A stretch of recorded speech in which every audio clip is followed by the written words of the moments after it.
Hola y bienvenidos a mi canal de nuevo. Hoy hablaremos de Nosferatu. La última película del aclamado director Roger Ebert ha hecho un cierto revuelo en internet y en el público en general, ya que básicamente fue una de las pocas buenas películas del año pasado. Para más Inri, una película de horror y además un remake de la tan aclamada joya, la película de Nosferatu, que para quien no sepa era una copia no oficial de Drácula adaptada y hecha en Alemania, que fue un clásico e incluso tuvo problemas con la viuda de Bram Stoker porque ella demandó y exitosamente, por lo menos en Alemania, estaba ordenado que destruyeran las copias. Afortunadamente muchas llegaron a Estados Unidos donde no había jurisdicción y donde sobrevivió hasta nuestros días. Lamentablemente muy pocas personas han visto la versión original, ya que es una película silente, con ciertas tonalidades y es muy antigua. A pesar de haber caído en el dominio público, ya no está dentro de lo que nosotros consideramos los cánones famosos o lo necesario, accesible a la audiencia que le guste el cine de horror. Afortunadamente, Roger Ebert no dejó que esto lo desmotivara y dijo: voy a hacer una reversión de este famoso monstruo, que ya sabemos que está inspirado en Drácula, pero que es relativamente distinto. Si vamos a la idea original, Drácula es un poco más una novela romántica, el personaje es mucho más detallado, la relación entre los personajes es mucho más, digamos así, humana. Mientras que Nosferatu es como la versión más que se va a lo terrorífico, aunque no lo crean. Los vampiros siempre han sido terroríficos, pero el conde Orlok es visiblemente mucho más adhesible, feo, repelente que lo que se hace o lo que usualmente se denomina de Drácula. Drácula sí tiene una forma fea, pero usualmente se le representa como este vampiro atractivo y de ahí fue que salió la famosa tendencia de los vampiros como íconos sexuales. Mientras que Orlok representa lo que la gente de verdad creía en esa época o lo más cercano que eran los vampiros, que eran no muertos que acechaban a los vivos, demonios o entes sobrenaturales poseídos por fuerzas de la maldad que venían a destruir el bien a las personas, venían a chupar la sangre, a matar a todos los que quisieran y representaban la muerte, la plaga y todo lo malo del mundo y la oscuridad. Por eso es que esta nueva versión de Nosferatu se enfoca más en los elementos de horror. Digamos que visualmente la película es mucho más lúgubre. Sí tiene color, pero es un color bastante diluido. Los azules son bastante lúgubres, los verdes, los amarillos. Todo da un tono como que es una pintura, pero una pintura horrible porque retrata una época de plaga, de enfermedad, de ignorancia, lo cual nos lleva a uno de los temas centrales de la película. Afortunadamente, como buena película de horror y como buen director de horror, Roger Ebert le da varios significados a una misma temática. Yo, en este video, voy a recomendar o a decir 4 de las posibles hipótesis que yo considero hacen referencia a esta película.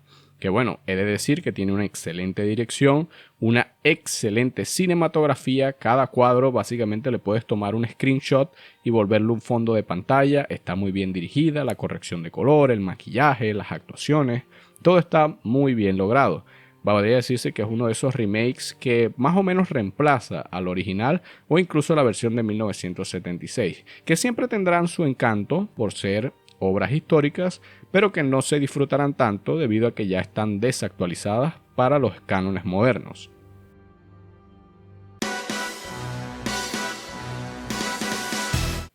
Vamos a hablar entonces de la película, que vamos a decir así es una representación muy contemporánea de un problema que siempre ha existido. Primero les voy a dar lo que yo considero que es la primera interpretación para los que ya vieron la película. Este video va a estar full de spoilers. La primera es quizá un poquito la más obvia, que es la alegoría mitológica religiosa. Básicamente esta película es una reversión de la vieja historia de Adán y Eva con la serpiente en el jardín del Edén. Básicamente está un hombre y está una mujer y el mal, el diablo, el demonio, el ente sobrenatural seduce o atrae a la mujer primero para corromper eventualmente a su esposo y a toda la sociedad. Esto es algo que ha existido desde hace miles de años, es una historia bastante clásica, pero en la versión de Eggers también hay un retrato de relación mutua entre lo que es el personaje de Lily Rose Depp y el conde Orlok, en este caso que funge como el vampiro, el monstruo que viene a destruirlo todo. Él tiene una relación personal con ella porque ella se siente especialmente vulnerable, ya que su época no entiende cuáles son sus habilidades o sus conexiones con el mundo sobrenatural. Vamos a decirlo así, el mundo sobrenatural siempre ha sido visto como una forma de entender las emociones.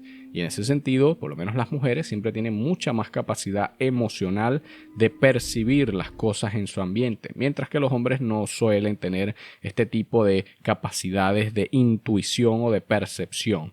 Por lo menos en épocas antiguas eso se consideraba como una forma de magia o brujería, cosa que se ha detallado en otras películas de Eggers como La Bruja o como The Northman, donde en ambas películas las mujeres tienen esta capacidad sobrenatural de entender a la oscuridad o por lo menos de tener contacto con ella. Mientras que los hombres representan más la violencia física y civilizacional, las mujeres tienden a ser místicas o brujas. Este es el mismo caso de Nosferatu, donde el personaje de Lily tiene capacidades de conocer, de prever, de tener sueños. Pero claro, esto no es relativamente bueno, ya que ella desarrolla una vida muy miserable respecto a no poder entender sus capacidades y el hecho de que la sociedad donde vive no le da ningún tipo de consuelo. Es una sociedad que está en declive. Es una Alemania que se ve básicamente dilapidada, lúgubre, donde se enfoca más que todo, como lo hace su esposo, en bienes materiales, en vender casas, en negocios, y no le presta mucha atención a las relaciones sociales o al mundo sobrenatural, o peor aún así, se siente que están por encima de eso, que es uno de los argumentos principales del personaje de William Dafoe, que funge como el Van Helsing de la historia, que le dice a la gente, o la frase más icónica de la película, que es: lo más importante para combatir la oscuridad es que tenemos que admitir que existe. Por lo menos esa es la representación religiosa de la película. Ahora vamos a la segunda interpretación. La segunda interpretación diría yo que es el aspecto biológico, o vamos a decir plaga médico de la película. Es muy común, o es bien sabido, que Europa quedó muy traumada por hechos como la peste negra. Entonces, en este caso, el conde Orlok representa las plagas, las enfermedades, las condiciones médicas que vienen debido a tantos problemas. Incluso se puede dar una interpretación de que el conde Orlok es una forma de enfermedad venérea, ya que tiene una relación directa con la protagonista y de un cierto modo la posee, la controla, condiciona todas sus relaciones posteriores, y es una llaga que no la deja ser, que básicamente amenaza su vida y la deprime, le causa enfermedades, problemas físicos, y obviamente la sociedad no sabe cómo lidiarlo, mucho menos la sociedad de esa época. Obviamente hay otra parte de la película donde Orlok literalmente trae una plaga que mata a cientos de miles de personas. Entonces podemos ver que otro de los aspectos de la película es dimensionarlos en lo que era la época, donde la ciencia era muy limitada y donde todavía estábamos en este limbo entre el misticismo y la biología científica. Al no entender, obviamente, una posesión demoníaca puede ser interpretada también como una enfermedad psiquiátrica, o lo que antes se conocía como melancolía. Es difícil poder retratar eso hoy en día porque somos una sociedad mucho más científica, mucho más escéptica. En cambio, en aquella época la ciencia apenas era nueva, estaba gateando, pero la gente estaba muy emocionada, pero no sabía cómo lidiar todavía con estos grandes problemas, tanto que al personaje Ellen, ella lo que le recetan es éter y tratamientos de drenado de sangre y cosas así, cosa que nos deja ver que lo que uno considera muy avanzado y científico quizá no lo es tanto. Ahora, la tercera interpretación de la película para mí es una de las más picantes, es una de las más salseras. ¿Por qué? Porque va mucho de las relaciones modernas o posmodernas, que habla de el sexo prematrimonial y de las relaciones antes del matrimonio. Es una forma de decir, como siempre lo ha hecho el cine de horror, que es en realidad muy moralista y muy conservador, para bien obviamente, que cuando la gente tiene relaciones con personas que no conoce muy bien, o cuando es muy joven, o cuando no tiene conciencia de lo que hace, puede traer consecuencias increíblemente nefastas para la vida. Orlok puede ser una metáfora para un novio tóxico, para un novio abusivo, para tantas cosas, pero también nos deja ver que el gran problema es que la gente a veces invita a estos entes a su vida, vamos a decirlo así.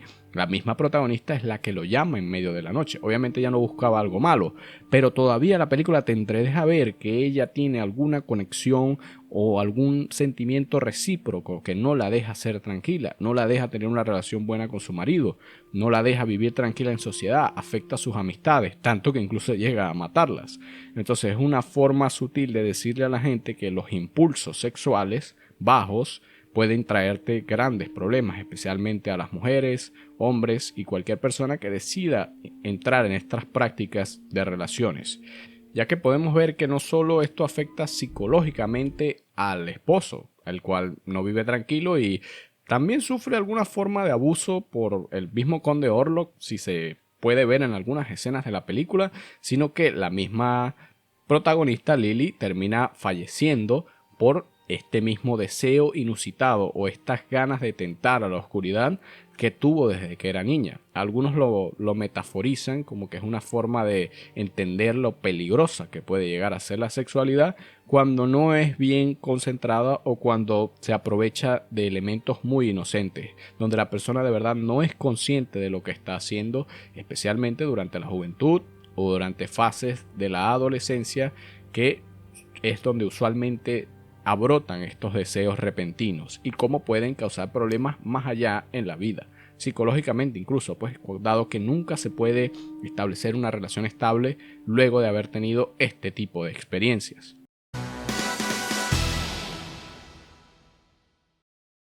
Por último, pero no menos importante, tenemos la cuarta interpretación, que yo creo que es una de las que más va a poner a pensar a la audiencia: la interpretación moral. Toda la película tiene esta aura de falta de leyes morales. Podríamos también decirlo como falta de Dios. Podríamos decir incluso que el conde Orlok es una metáfora de la culpa de distintos personajes, de la protagonista, de su encuentro sexual con lo oscuro y del su esposo. Podría ser la culpa de no ser lo suficientemente hombre o bueno en los negocios, o tener simplemente una espina dorsal moral, cómo defenderla. Tanto que el personaje más dinámico de la película es el de William Dafoe, que es el que busca darle esta dimensión moral de vuelta, el que tiene no solo la inteligencia, sino también el valor de decir lo que hay que decir. Y básicamente él y la protagonista intuyen que la única forma de salvar esta situación es aceptar las consecuencias del pecado, aceptar las consecuencias de la culpa, ultimadamente haciendo el mayor de los sacrificios para salvar no solo su alma, sino el alma de la ciudad entera. Podría verse como una forma bastante cruda de entender los valores morales, pero es una metáfora, obviamente. Pero también nos deja ver que hay cosas que se han hecho que no tienen una solución sencilla, que requieren un sacrificio muy grande para poder corregirse. Y esta es otra de las cosas que creo que la película da en el clavo, ya que simplemente le da al espectador varias perspectivas que él puede manejar de forma concurrente, tangente o incluso que si quiere contrariar una con la otra. En general, Nosferatu es una película que recomiendo bastante. Sé que va a pasar un buen rato el fanático del horror. Tiene muy buen soundtrack, pero también tiene muchos temas dinámicos que siento que van a ser objeto de debate de aquí a años futuros. Y bueno, ese fue mi video sobre Nosferatu. ¿Tienes alguna opinión de la película? Si la tienes, déjala en los comentarios y nos vemos en la próxima.